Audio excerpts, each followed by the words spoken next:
Hello दोस्तों, जय हिंद।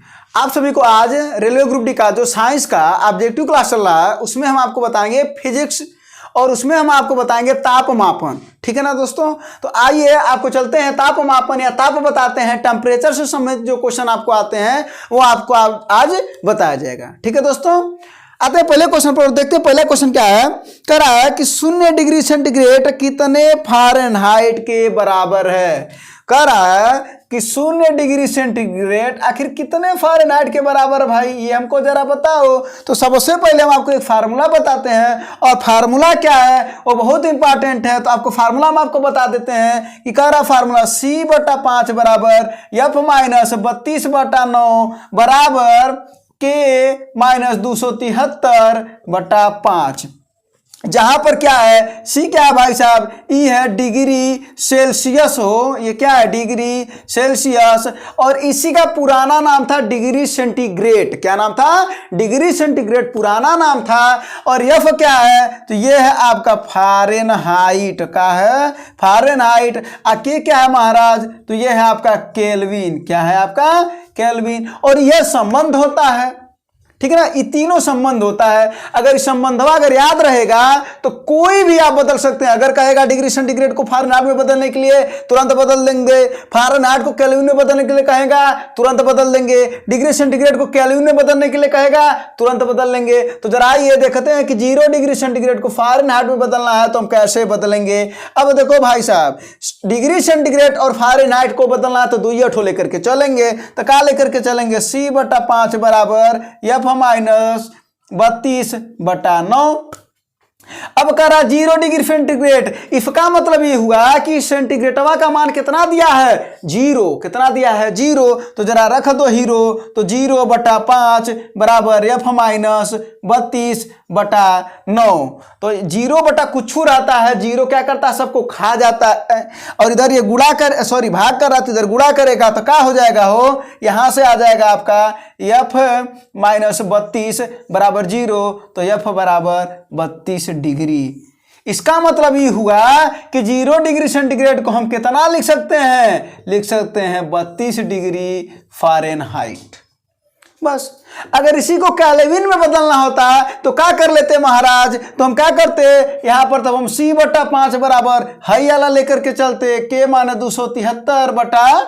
5 से 5 कट जाता है और C का मान है 0। तो 0 बराबर K-273 K-273। तो क्या हो जाता है, ये इधर आता तो K बराबर हो जाता +273। इसका मतलब हुआ कि अगर इसी को हम केल्विन में बदलना होता तो हमारा आ जाता 273 केल्विन। ठीक है। और आपको इसी से हम बता दे रहे हैं कि जो केल्विन होता है ये SI पद्धति में ताप का मात्रक होता है, और जो ये डिग्री सेंटीग्रेड होता है और फ़ारेनहाइट होता है ये ताप के मात्रक है। अगर एमकेएस पद्धति में कहेगा तो डिग्री सेंटीग्रेड मात्रक होता है। ठीक है, याद रखे रहिएगा। तो SI पद्धति में ताप का मात्रक अगर कभी भी पूछेगा तो आप मारेंगे केल्विन, और ये सब ताप के मात्रक हैं। तो इस प्रश्न का उत्तर क्या हुआ, इस प्रश्न का उत्तर हुआ 32 डिग्री फ़ारेनहाइट। ठीक है, तो 32 डिग्री फ़ारेनहाइट। आई फार्मूला को नोट कर लीजिएगा और इसी फार्मूले से सवाल बनता है आपका। ठीक है, कभी भी बोल देगा बदलने के लिए तो आप क्या करेंगे, एकदम धूमधाम से बदल सकते हैं, इसमें कोई दिक्कत आपको है नहीं। ठीक है, तो मिला जुला के हमारे कहने का मतलब यही है कि अगर आपको फार्मूला पता है तो आप मान बदल सकते हैं। अब आते हैं अगले क्वेश्चन पर। अगला क्वेश्चन क्या है, कर 12 डिग्री सेंटीग्रेड पर जल की भौतिक अवस्था क्या होती है। तो आइए सबसे पहले कुछ ताप को देखते हैं। कौन सा ताप देखते हैं, इहो देखते हैं। तो देखिए, एक होता है 4 डिग्री सेंटीग्रेड, ठीक है, एक होता है 0 डिग्री सेंटीग्रेड और एक होता है 100 डिग्री सेंटीग्रेड। ठीक है, अब देखिए कुल खेल ये 4 डिग्री सेंटीग्रेड का है, यह खेल खिलाता है। और यहां आपको पता है कि जो जल का घनत्व होता है वो अधिकतम होता है। क्या होता हो, अधिकतम होता है। जल का घनत्व क्या होता है, अधिकतम होता है 4 डिग्री सेंटीग्रेड पर। 4 से जो ऊपर जाएंगे तुरंत बर्फ में बदलना शुरू, कहानी क्या हो जाती है, कहानी क्या शुरू हो जाती है, बर्फ में बदलने की कहानी शुरू हो जाती है। और ज्यों 4 से नीचे आता है पानी में बदलने की कहानी शुरू हो जाती है भाई साहब, पानी में बदलने की कहानी शुरू। ठीक है, 100 डिग्री सेंटीग्रेड पर जब आता है तो खौलने लगता है, उबलने लगता है। कौन? पनिया। तो 100 डिग्री सेंटीग्रेड पर इसका कहा जाता है क्वथनांक अधिकतम होता है जल का। तो जब 100 डिग्री सेंटीग्रेड पर आ जाता है तो पनिया खौलने लगता है, और 0 डिग्री सेंटीग्रेड पर आ जाता है तो पनिया बर्फ बन जाता है। जो आप देखे होंगे ना, व्हाइट व्हाइट सफेद सफेद बनता है ना, वो बर्फ के रूप में बदल जाता है पानी।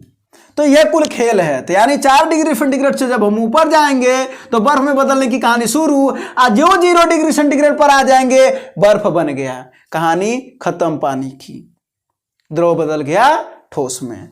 और जब हम 4 से नीचे आएंगे तो पानी में बदलने की कहानी शुरू हो जाएगी, और 4 डिग्री सेंटीग्रेड ताप पर जाएंगे तो उबलने लगेगा, खौलने लगेगा। ऐसे से जब हम ऊपर बढ़ते जाएंगे तब भाप में बदलना शुरू हो जाएगा। कौन? पनिया, यानी द्रव किस में बदल जाएगा? गैस में। तो यह कहानी है। अब पूछ रहा था आपसे 12 डिग्री सेंटीग्रेड की अवस्था बताओ। अब आप बताओ ना, 4 से नीचे है तो कौने रूप में होगा भाई? द्रव के रूप में होगा। तो उत्तर क्या हो जाएगा इसका कि 12 डिग्री सेंटीग्रेड पर जल की भौतिक अवस्था क्या होती है? तो महाराज द्रव होती है। क्या होती है? द्रव होती है। और द्रव को आप लपेट दीजिएगा, वही आपका आंसर है। ठीक है, अब चलते हैं हम अगले प्रश्न की ओर और देखते हैं आपका अगला प्रश्न क्या है। अगला प्रश्न कह रहा, पानी का हिमांक बिंदु बताओ। अभी हम एठू बोले हैं कि पानी क्या होती है? 0 डिग्री सेंटीग्रेड पर बर्फ बन जाती है, और यही इसका हिमांक बिंदु है, जिसे आप द्रवण बिंदु कहते हैं। माने बर्फ में बदल गया। तो जरा 0 डिग्री सेंटीग्रेड को जब हम फ़ारेनहाइट में अभी अभी को बदले थे तो कितना आया था? 32 ना आया था?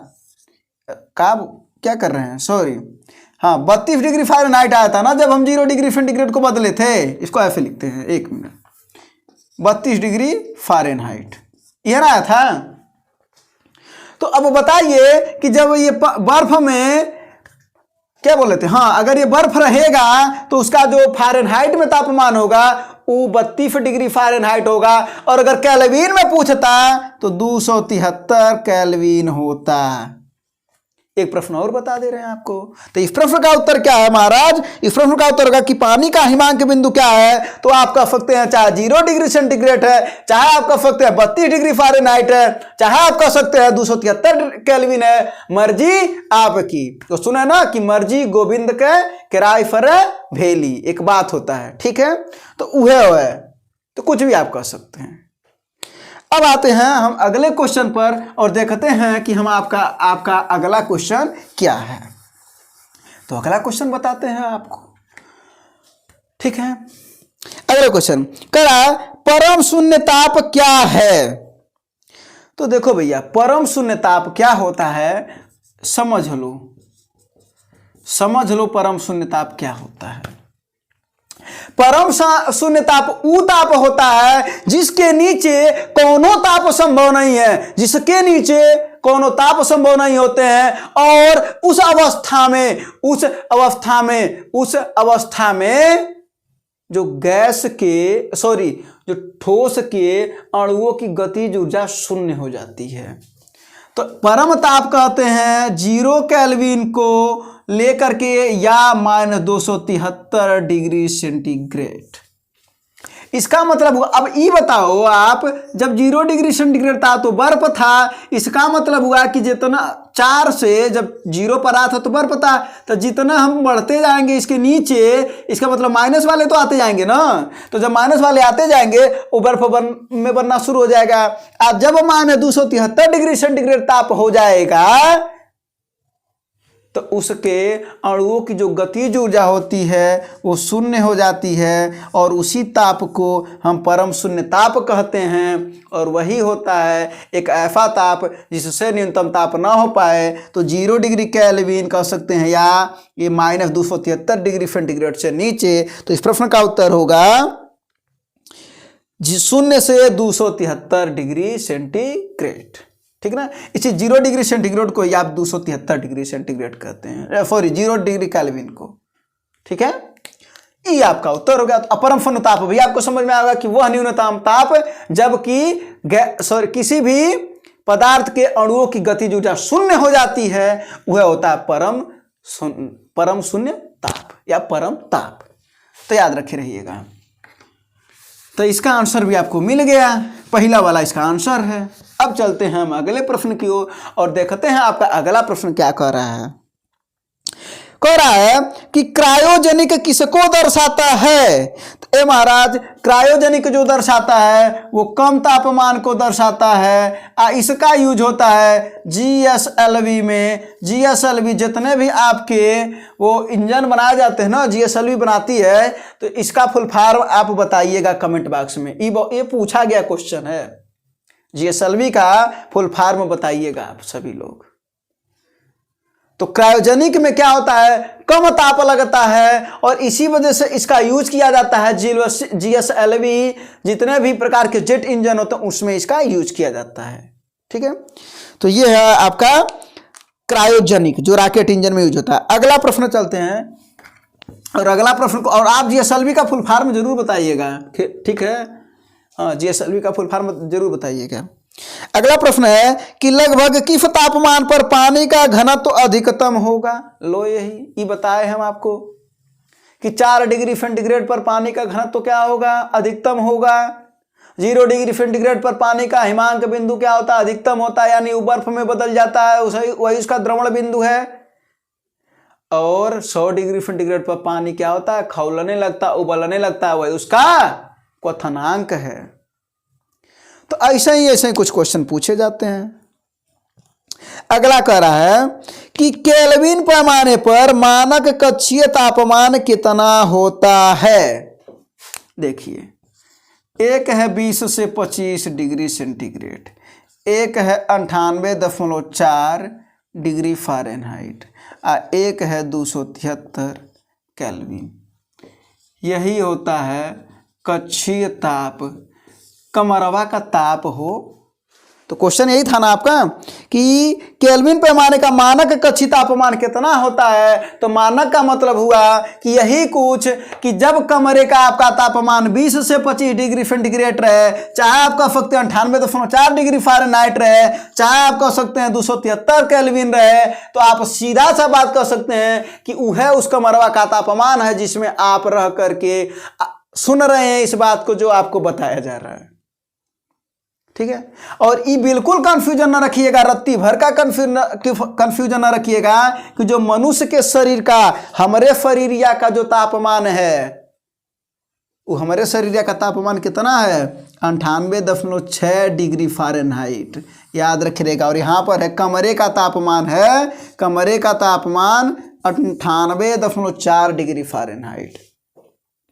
ठीक है, और जो इससे ज्यादा हो जाएगा तुरंत आपको थर्मामीटर की जरूरत पड़ेगी और आप कह देंगे कि हमको बुखार है, आज हम पढ़ने नहीं जाएंगे। काहे कि हमको बुखार है, और लगा लेंगे मुंह में थर्मामीटर और क्या करेंगे, बैठ जाएंगे घर पर। नहीं, बैठना तो नहीं है। ठीक है, बैठना नहीं, आपको मेहनत करना है। तो ये है आपका कमरे का, ये मनुष्य के शरीर का तापमान 98.6 डिग्री फ़ारेनहाइट और थर्मामीटर से तापमान मापा जाता है। तो ये आप याद रखे रहेगा। और जब इससे बढ़ जाता है तो आप कहते हैं कि आपको बुखार हो गया। ठीक है, चलो, और एक चीज हम आपको सुना देते हैं। क्या फर्क है खुदा और पीर में, क्या फर्क है किस्मत और तकदीर में। अगर कुछ चाहो और वो ना मिले तो समझ लेना कुछ अच्छा लिखा है तुम्हारी तकदीर में। तो दोस्तों, अगर आपने कोई एग्जाम की तैयारी किया था बहुत मन से और अगर उसमें नहीं हो पाया है तो विश्वास मानिए आपका इस बार जरूर होगा। ठीक है, तो ये आपको ही सोचना है और मेहनत आप ही को करनी है। मोटिवेशन कोई और नहीं दे सकता, आप खुद को मोटिवेट करिए। और खुद को अगर मोटिवेट आपने कर लिया तो फिर कोई नहीं रोक सकता आपको। ये आपको ध्यान देना है। आते हैं अगले क्वेश्चन पर और देखते हैं आपका अगला क्वेश्चन क्या है। तो अगले क्वेश्चन पर चलते हैं और देखते हैं आपके अगले क्वेश्चन का है महाराज।